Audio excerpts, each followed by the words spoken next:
Getting California calls right now from our Republicans in those states who are saying, yeah, I've seen UFOs. You know what? Maybe because we see so much weird stuff in New York and LA that we wouldn't even notice if it was a UFO. Sanity in an insane world. The Clay Travis and Buck Sexton Show.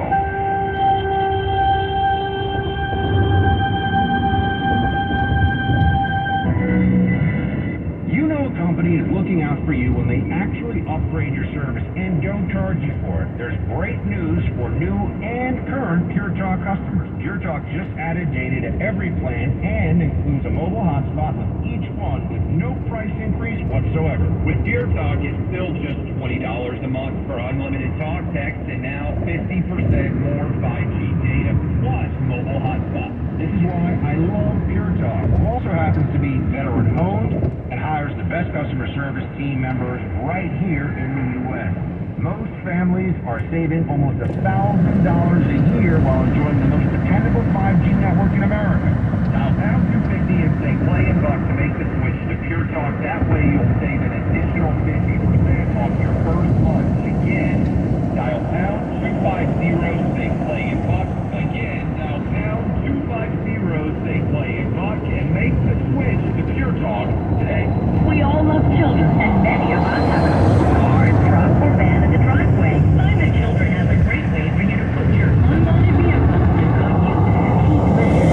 Every year, thousands of kids go missing. Trust me, big appearance or a nightmare. When a child goes missing, every moment counts, and you need all of the help you can get. Find the Children is a non-profit organization dedicated to locating missing children and bringing them home safely. You can help support their mission by donating your car, truck, van, or SUV. A towing company will come and pick up your car for free, running or not. And the donation of your car is tax deductible. Your help is providing the funds they need to continue their services. Call now, donate your old vehicle, find the Children, and get free pickup. Here's the number. 800-990-6716. 800-990-6716. 800-990-6716. Struggling with sleep apnea? Now there's Inspire, the only FDA-approved obstructive sleep apnea treatment that works inside the body to treat the root cause of sleep apnea with just a click of a button. No mask, no lungs, just sleep. Visit InspireSleep.com to learn more. Here's a time to help from Attic Man HVAC. Home of the no-charge diagnostic for a limited time. Get up to $1,000 off an HVAC unit from Attic Man with payment as low as $118 per month. Don't delay. Search online today for Attic Man HVAC. With weather as heating up, I'm putting on my shorts. There's that hot grill summer. And when I'm the one making the grill, I'm serving up Redbird Farms chicken burgers. When those fresh, juicy ginger patties hit the grill, you can smell how flavorful and delicious they are. And in both original and Trace chili flavors, Redbird Farms chicken burgers are a crowd pleaser. Find them at your local Save Mart in Lucky, California. Redbird Farms chicken, what real chicken tastes like. Grill it, fry it, put it in time. As long as you make it Redbird Farms. KFBK,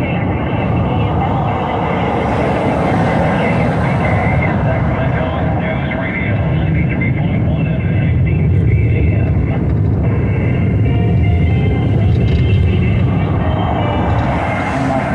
Amid a military coup in Niger, growing concerns about the safety of Americans in the country. The situation in Niger deteriorating following the military coup this past week. The U.S. and United Nations calling for military forces to return power to ousted President Mohamed Bazoum. State Secretary Anthony Blinken in Brisbane, Australia, for talks on the Indo-Pacific economic and security, says Americans in Niger should shelter in place. We released a security alert that advises U.S. citizens to limit any unnecessary movement to avoid the affected areas until further notice.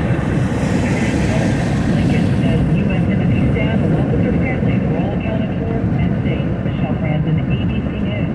Ukraine continues to try and bring supplies to Russia as Russian authorities say Ukrainian drones attacked locations in Moscow, injuring one person. The fourth such attempt this month by Ukraine. Meanwhile, the country's counter-offensive continues. In the south of the country, Ukraine stepping up its almost 2-month-old counter-offensive. They're trying to drive a wedge into the Russian front line, but these advances come at a terrible price, with many soldiers losing their lives and much Western-supplied equipment like tanks and American-made armored vehicles are being destroyed. I think with increased pressure on the battlefield, more attacks on the cities, we're potentially the start of a new phase of this war, but the price in blood and treasure is enormous. ABC's Ian Panel. China responding to the Biden administration's announcement on Friday that it would provide $345 million in military aid to Taiwan. China accusing the U.S. of turning the self-governing island into an ammunition depot. Taiwan also reported that Chinese Navy ships in its waters off its shores Sunday. Star Brittany Griner taking some time to focus on her mental health. The Phoenix Mercury says she won't travel with the team on its upcoming trip. You're listening to ABC News.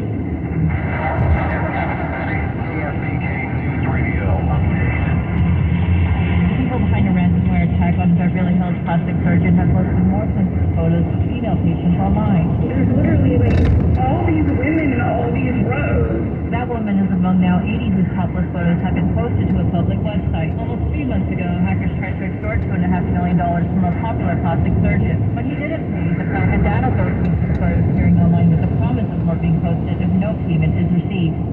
People are ghosting Disney's new Haunted Mansion movie despite earning $10 million from its opening day and positive reviews from audiences. The film will still fall behind Barbie and Oppenheimer at the box office this weekend.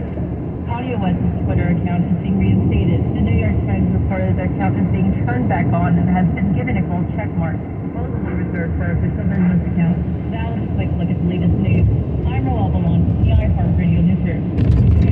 Sacramento traffic. Checking KFBK traffic in Sacramento. This is eastbound 80 after Madison Avenue. With a solo crash. Watch out. Vehicle on shoulder ahead. That has finally been taken out of the roadway. Other than that, things looking good on the roadway. No problems on northbound 99 as you make your way between 12 Avenue and Broadway. And eastbound on the Cap City Freeway. And right, this is between D Street and American River. Traffic on the 10s every 10 minutes, mornings and afternoons from the KFBK Traffic Center. Joe Salvatore, KFBK News Radio, 93.1 FM, 1530 AM. Now, Sacramento weather. Clear overnight, low 57 to 61. Sunshine Sunday, high 94 to 98. Clear skies Sunday night, low 58 to 62. Mostly sunny Monday, high 92 to 96. I'm AccuWeather meteorologist Fire. Watch out. Vehicle on shoulder ahead. Get your tickets now for our 2023 iHeartRadio Music Festival. T-Mobile Arena here in Las Vegas. December 22nd and 23rd. Streaming live only on the iHeartRadio Music Festival. Brought to you by T-Mobile. Experience more of the music you love with the record-setting 5G network. T-Mobile customers can unlock VIP benefits at the festival all weekend long. It's better over here. See why at T-Mobile.com/LTCWHY.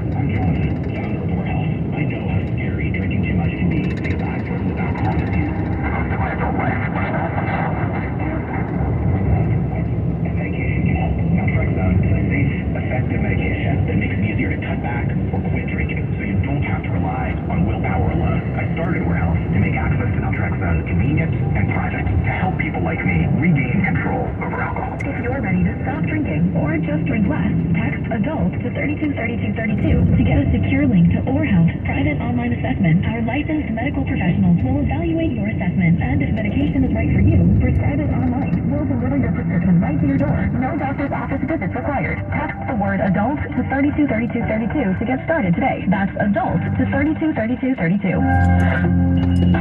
This could be the start of a break-in. Stop, this is Simply Safe. Or the end of one. Police are on their way. Introducing the latest innovation in home security. 24/7 live threat protection, only from Simply Safe.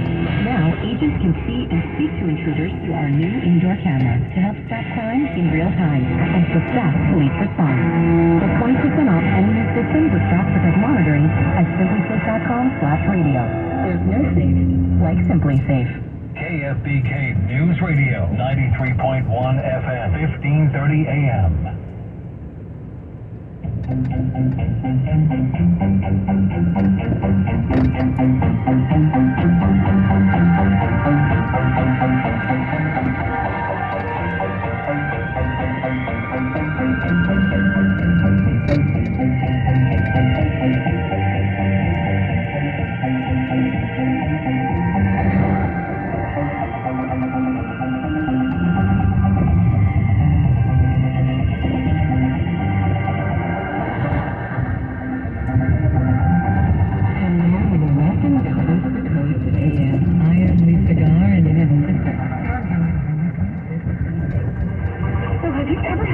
calling to live in nature or live off the land,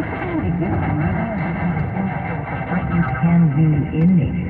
Well, this is something that Leah Thibault mastered in season 6 of the Alone series on the History Channel, and the series begins with 10 people being dropped off into the Arctic without any places of fear on them that they choose. And Leah, she actually came in second, which was a first for them. And let's look at how this started. A really life-changing experience that she is going to share with us tonight on the show. And she has a wonderful book out called Never Alone. She's going to talk to us tonight about the art of survival. We'll be back right after this. I'm Lisa Gar. You're listening to Coast AM.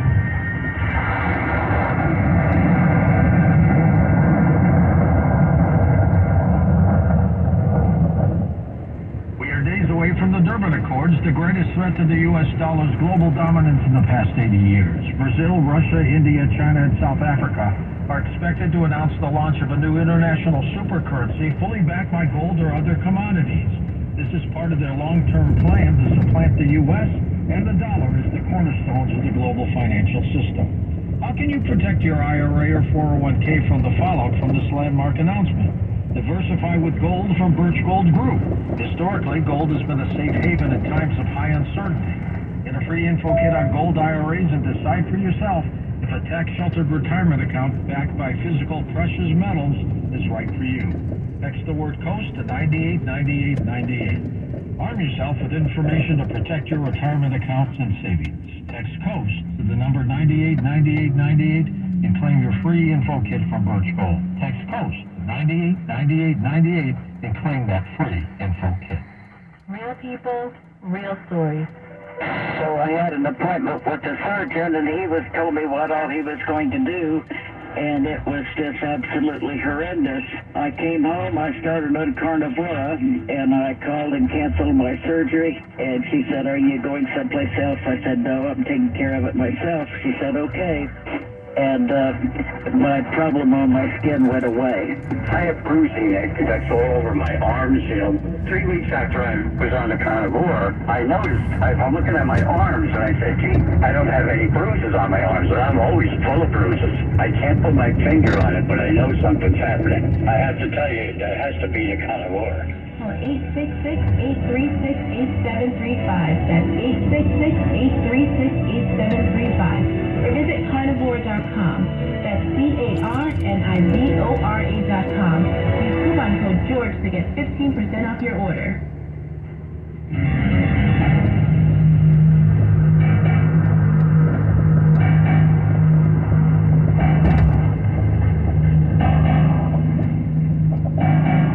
Welcome back to Coast AM. I am Lisa Gar.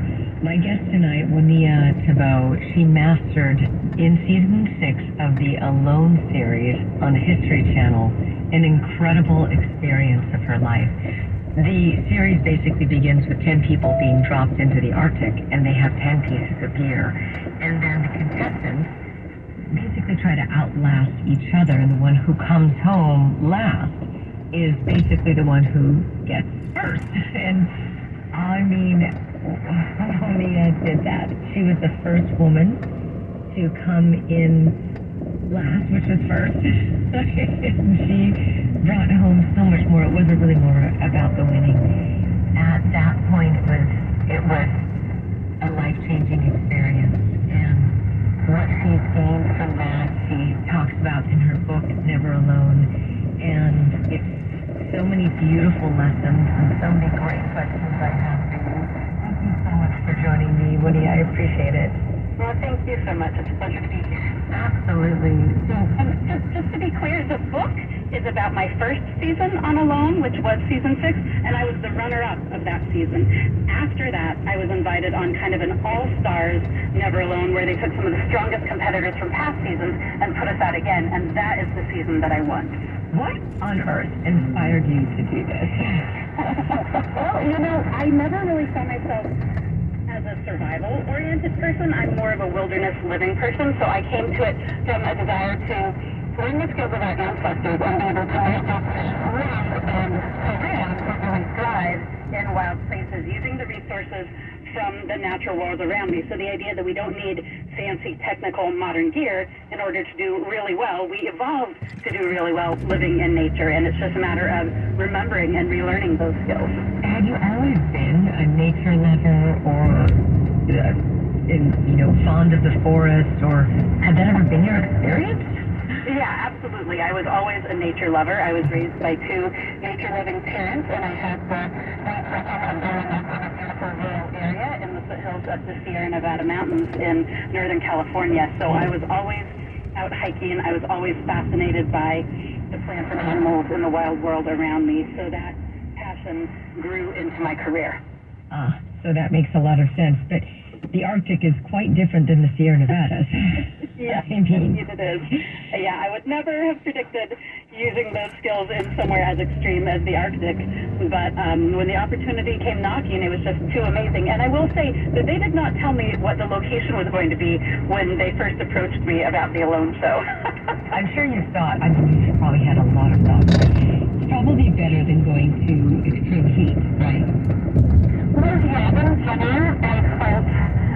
One thing is that all of us were in the same place, right? So none of us were going to be experiencing conditions dramatically different from what anybody else experienced. And I also knew that an environment like the Arctic, which is a very, very cold, so it's a very dry cold, was really more suited to the kind of traditional gear, like the kind of thing I make, so home-tanned leather and furs and wool.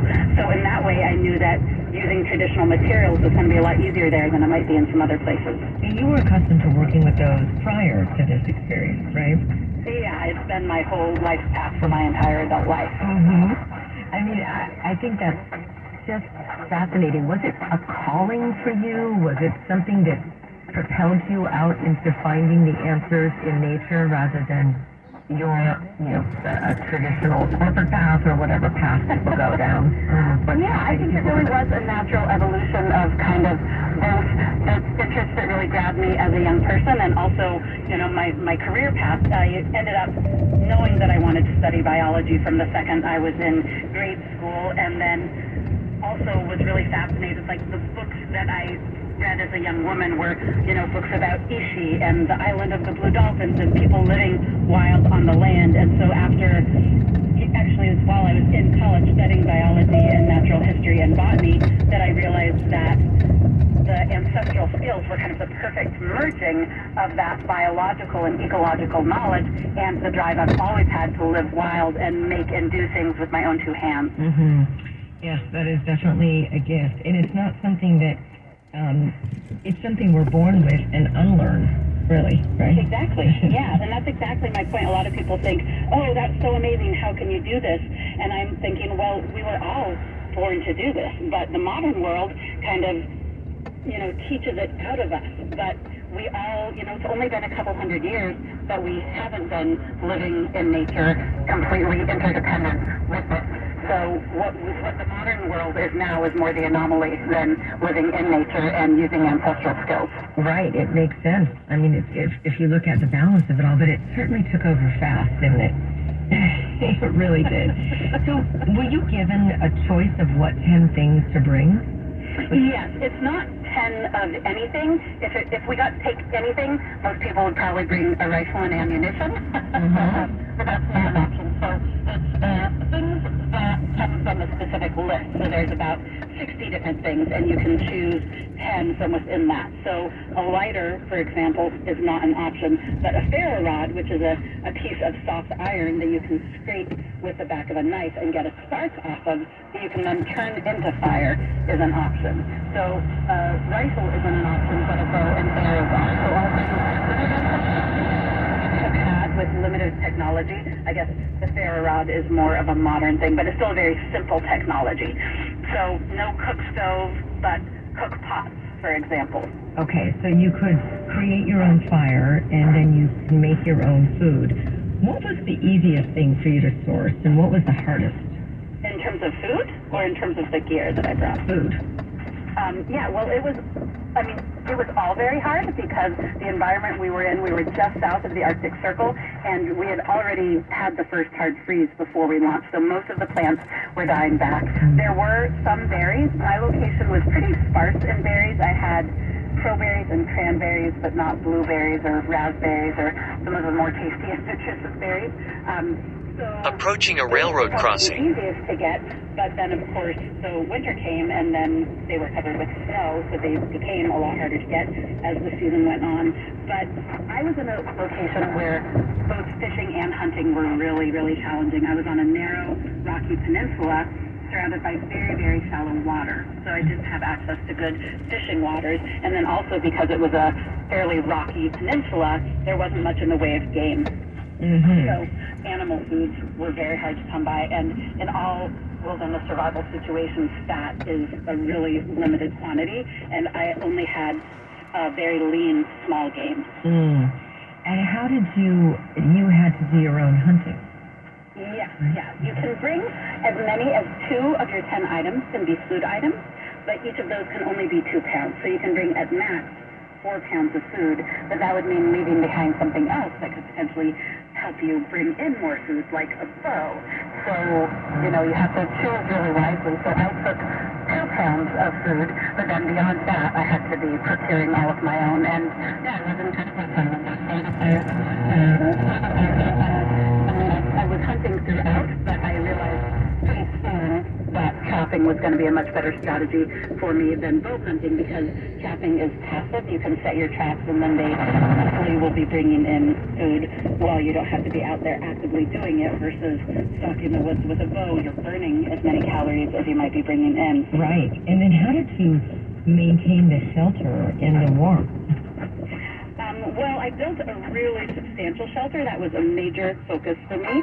So it didn't really take much maintaining because I built it really sturdy, ready to stand up to Arctic winter storms. Right. And then it was just a matter of keeping the fire going and keeping the firewood, which was a huge process. All of my days went to food and firewood. And there are not very many daylight hours in the Arctic in the winter. Was that probably the toughest part?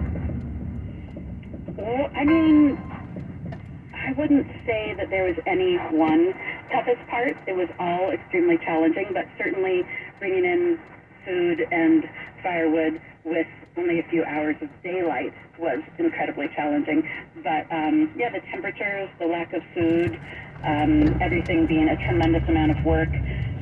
Later in the season, getting through the ice became a really major challenge for me. I did not have an axe as one of my items, so when the lake ice got really thick, I was unable to get through the ice. So, it's hard to identify the toughest thing, but I'm sure. I would say that the hardest part for me was coming home, actually. Even with all of the challenges out there, I really, really loved every moment of it, and there was so much joy out there, but there was a lot of grief and heartache with having to leave that wild life that I always dreamed of. And became accustomed to. How long were you out there? On season 6, I was out for 73 days. And what about the subsequent season? So the second season was called Alone Frozen, and that was a 50-day challenge. So rather than the standard Alone premise, where 10 people go out and the last one out wins, it was set up so that everyone who made it to 50 days won. So I was out there for 50 days, and I ended up being the only one to last the full 50 days by quite a long shot. Wow. The next to last person left on day 38. So it was an extremely challenging 50 days. Those 50 days, I would say, were a lot harder than the 73 days in the Arctic. What do you think about? Well, when you're out in the wilderness by yourself, I mean, you think about. I don't know why this thing keeps doing that.